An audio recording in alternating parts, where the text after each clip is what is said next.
প্রায় ৭ লাখ মানুষের ধারণ ক্ষমতার দিনাজপুরের গোড়ে শহীদ ময়দানে ঈদের প্রধান জামাত অনুষ্ঠিত হবে সকাল ৯টায়। এ নিয়ে বিস্তারিত জানাতে গোড়ে শহীদ ঈদগাহ ময়দান থেকে আমাদের সাথে যোগ দিচ্ছেন সহকর্মী ASM আলমগীর। আলমগীর, সকাল ৯টায় তো গোড়ে শহীদ ময়দানে ঈদের প্রধান জামাত অনুষ্ঠিত হবে।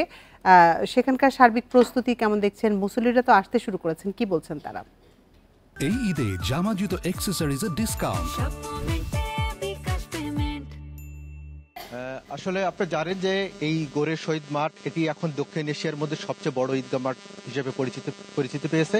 এই মাঠে সকাল ৯টায় ঈদের প্রধান একমাত্র জামাত অনুষ্ঠিত হবে। ইতিমধ্যেই মুসল্লিরা আসতে শুরু করেছে এবং এই জামাতকে ঘিরে এবং এই যে এত বড় বিশাল যে 22 একর জমির যে মাঠ, সেই মাঠে প্রায় 7 লক্ষ মুসল্লি ধারণ ক্ষমতার যে মাঠ, এখানে লক্ষাধিক লোক মুসল্লি এখানে সমাবেত হয়ে থাকে।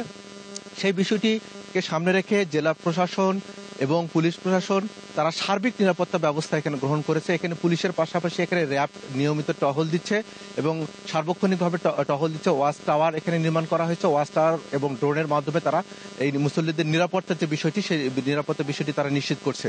এখানে এই প্রায় লক্ষাধিক মুসল্লির এখানে নামাজ পড়ার জন্য যাবতীয় যা যা এখানে প্রয়োজন আছে, মাঠের যে ব্যবস্থাপনা, সেই মাঠ ব্যবস্থাপনা এখানে সম্পন্ন করা হয়েছে। অজুখানা নির্মাণ করা হয়েছে, টয়লেট এখানে করা হয়েছে।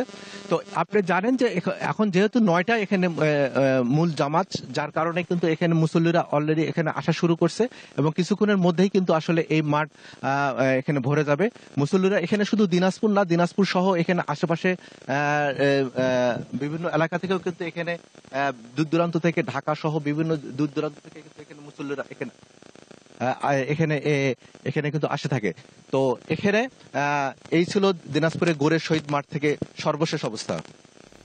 দিনাজপুরের গোড়ে শহীদ ঈদগাহ ময়দান থেকে জানাচ্ছিলেন সহকর্মী ASM আলমগীর।